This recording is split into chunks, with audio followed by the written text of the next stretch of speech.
ഹരേ കൃഷ്ണ. ഇനി നമുക്ക് 9ാമത്തെ ശ്ലോകം നോക്കാം. അയേ സുതം ദേഹി ജഗത്പദേ കൃപാതരംഗപാദാൽ പരിപാദമദ്യമേ ഇതി സ്മ സംഗ്രഹ്യ പിതാ ത്വദംഗകം മുഹുർമുഹുശ്ലിഷ്യതി ജാതകണ്ഠക. അയേ സുതം ദേഹി.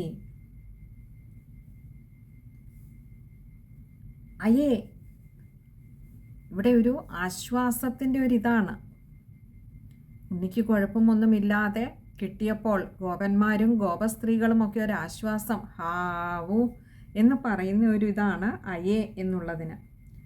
എന്നിട്ട്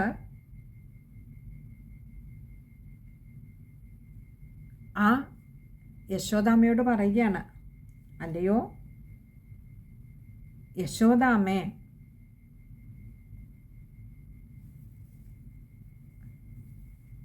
സുതം ദേഹി.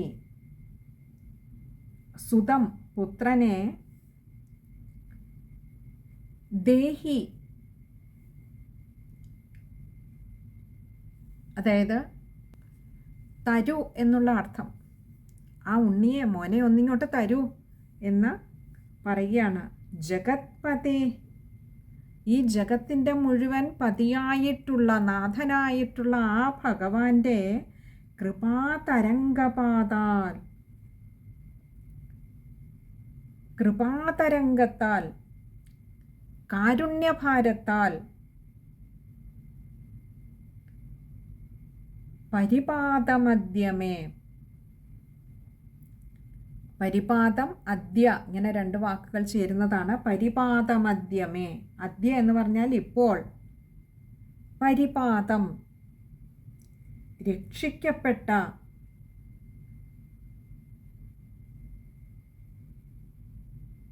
ഈ ഉണ്ണിക്ക് ഇത്രയും വലിയൊരു ആപൽഘട്ടം വന്നിട്ടും യാതൊരു അപകടവും ഉണ്ടായിട്ടില്ല എങ്കിൽ അതാ ജഗതീശ്വരൻ്റെ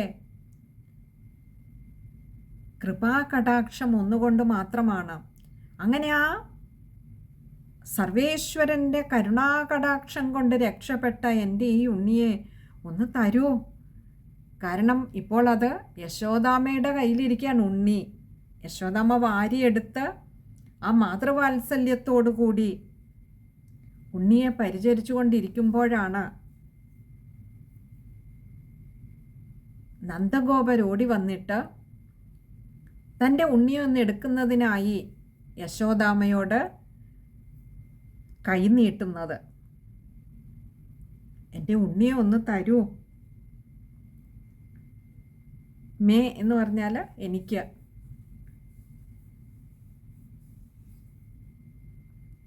ഇതിസ്മ സംഗ്രഹ്യ പിതാ. ഇതിസ്മ എന്ന് പറഞ്ഞാൽ ഇങ്ങനെ പറഞ്ഞുകൊണ്ട് ആ ഉണ്ണിയെ, സംഗ്രഹ്യ എന്ന് പറഞ്ഞാൽ വാങ്ങിയിട്ട്, യശോദാമ്മയുടെ കയ്യിൽ നിന്നും വാരി അങ്ങ് എടുത്തു ആ ഉണ്ണിയെ. എന്നിട്ട് പിതാവായിട്ടുള്ള നന്ദഗോപര് ത്വദംഗകം, ത്വത് അംഗകം, അങ്ങയുടെ ഓരോ അംഗങ്ങളെയും വാരിയെടുക്കുക തന്നെയല്ല,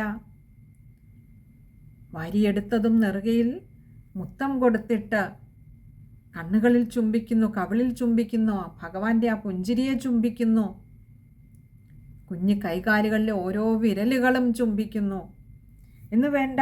നന്ദഗോപര് തൻ്റെ ഉള്ളിൽ അത്ര നേരവും അടക്കിപ്പിടിച്ച് നിന്നിരുന്ന ഒരു പിതാവിൻ്റെ വാത്സല്യ രേണുക്കളാൽ ആ ഉണ്ണിയെ അങ്ങനെ പൊതിഞ്ഞു. മുഹുർമുഹു എന്നാ പറഞ്ഞത്. വീണ്ടും വീണ്ടും മുഹു മുഹു, വീണ്ടും വീണ്ടും ഉണ്ണിയെ അങ്ങനെ ശ്ലിഷ്യതി ജാതകണ്ഠക, അങ്ങനെ ആ ഉണ്ണിയെ വീണ്ടും വീണ്ടും വാരിപ്പുണർന്നു.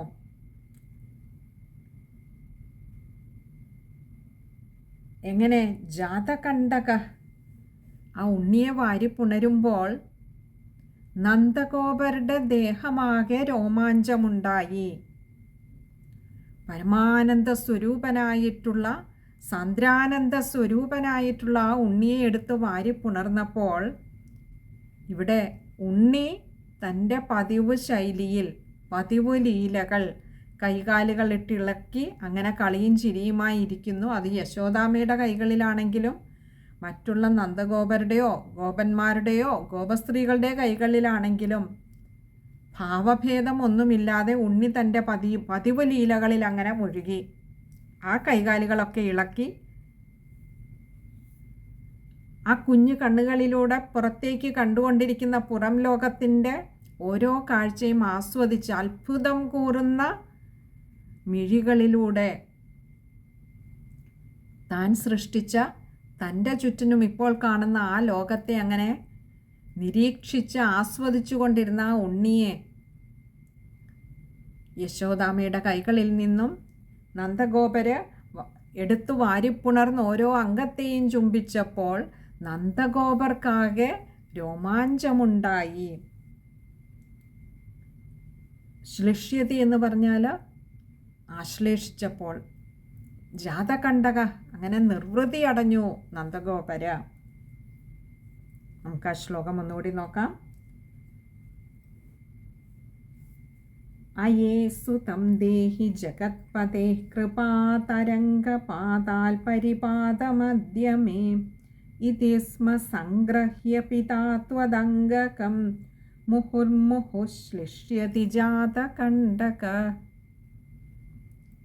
ശ്ലോകം വായിക്കുമ്പോൾ ശ്രദ്ധിക്കേണ്ട കാര്യം, ജഗത്പതേ മുഹുർമുഹു ജാതകണ്ഠക. ഇവിടെയൊക്കെയും വിസർഗമുണ്ട്. പകുതി ഹകാരത്തിൽ വായിക്കുക. പിന്നെ ഒന്നാമത്തെ പാദത്തിൻ്റെ അവസാനം മുതൽക്ക് ഒരു സമസ്തപദം വരുന്നുണ്ട്, കൃപാതരംഗപാതാൽ.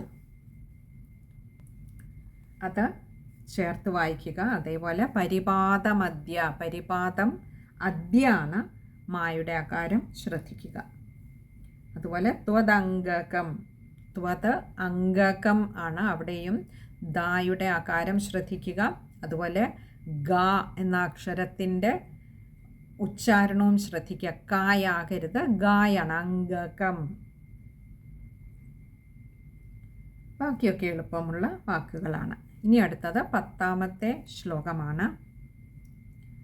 അനോനിലീന കില ഹന്തുമാഗത സുരാരിരേവം ഭവതാ വിഹിംസിത രജോപിനോ ദൃഷ്ടമമുഷ്യ തൽകഥം സശുദ്ധ സത്വേ ത്വൈലീനവാൻ ധ്രുവം. അനോനിലീന, ആ അന എന്ന് പറഞ്ഞാൽ ആ വണ്ടിയിൽ, അനോനിലീന എന്ന് പറഞ്ഞാൽ ആ വണ്ടിയിൽ മറഞ്ഞിരുന്നിട്ട്, ഒളിച്ചിരുന്നിട്ട്, അതായത് വണ്ടിയുടെ രൂപത്തിൽ വന്ന് ഒളിച്ചു വന്ന്, കില ഹന്തുമാഗത, ഹന്തും ആഗതഃ വധിക്കുന്നതിനായി വന്ന, കൊല്ലാനായി വന്ന, അങ്ങയെ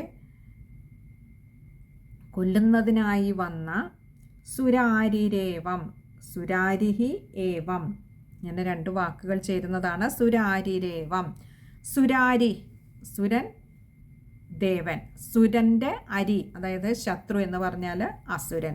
ആ അസുരനെ ഏവം എന്ന് പറഞ്ഞാൽ ഇപ്രകാരം, ഭവത വിഹിംസിത, ഭവത അല്ലയോ ഭഗവാനെ, അങ്ങയാൽ വിഹിംസിത കൊന്നു കളഞ്ഞുവല്ലോ ഭഗവാനെ. അങ്ങയെ കൊല്ലുന്നതിന് വേണ്ടി ഈ വണ്ടിയിൽ മറഞ്ഞിരുന്ന, അല്ലെങ്കിൽ വണ്ടിയുടെ രൂപത്തിൽ സ്വന്തം രൂപത്തെ മറച്ചുകൊണ്ട് ഇവിടെ വന്ന ശകടാസുരൻ എന്ന ആ സുരാരിയെ, ആ അസുരനെ അങ്ങ് വധിച്ചു കളഞ്ഞുവല്ലോ ഭഗവാനെ. രജോപിനോ ദൃഷ്ടമമുഷ്യ തൽകഥം. രജോപി, രജഹ അപിയാണ് രജോപി. ഇവിടെ രജസ് എന്ന് പറഞ്ഞാൽ പൊടി, രജഹ അപി എന്ന് പറഞ്ഞാൽ ഒരു പൊടി പോലും, നോ എന്ന് പറഞ്ഞാൽ ഇവിടെ ഉണ്ടായില്ല, ഒരു പൊടി പോലും കാണുന്നില്ലല്ലോ അസുരൻ്റെ എന്ന് പറയുകയാണ്. ദൃഷ്ടമമുഷ്യ, ദൃഷ്ടം അമുഷ്യാണ്, ദൃഷ്ടമമുഷ്യ. ദൃഷ്ടം എന്ന് പറഞ്ഞാൽ ഒരു പൊടി പോലും ഇവിടെ കാണാനില്ലല്ലോ ഭഗവാനെ. അമുഷ്യ എന്ന് പറഞ്ഞാൽ അവൻ്റെ, അതായത് ആ അസുരൻ്റെ ഒരു പൊടി പോലും പക്ഷെ ഇവിടെ കാണാനില്ലല്ലോ. തത് കഥം, തത് ഇത്, കഥം എങ്ങനെ സംഭവിച്ചു ഭഗവാൻ ഇവിടെ വന്നത്? അങ്ങയെ കൊല്ലുവാൻ ഈ വണ്ടിയുടെ രൂപത്തിൽ വന്ന ഒരു അസുരനാണ് എന്ന് മനസ്സിലായി. അങ്ങയെ കൊല്ലാൻ വന്ന അസുരനെ അങ്ങ് വധിച്ചു, അതും മനസ്സിലായി. പക്ഷെ ആ അസുരൻ്റെ ഒരു പൊടി പോലും ഇവിടെ കാണാനില്ലല്ലോ. പൂതനയെ അങ്ങ് ഇല്ലാതെയാക്കിയപ്പോൾ ഇങ്ങനെ ആയിരുന്നില്ലല്ലോ. വലിയൊരു ശരീരം ഉണ്ടായിരുന്നുവല്ലോ പൂതനയുടേത് വധം കഴിഞ്ഞപ്പോഴും.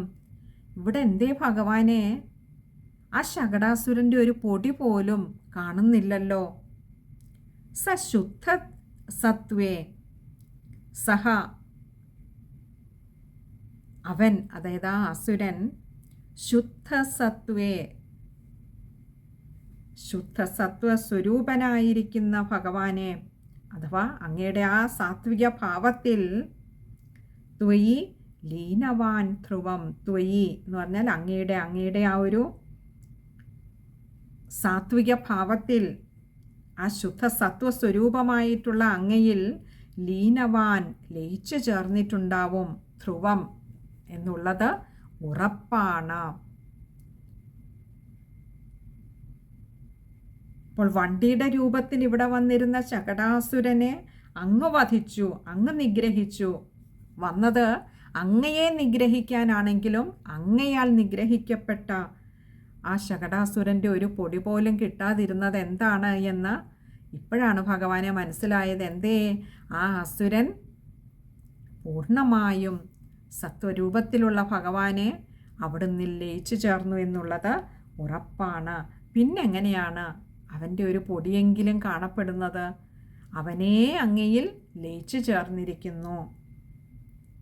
ഇനി നമുക്ക് ആ ശ്ലോകം ഒന്നുകൂടി നോക്കാം.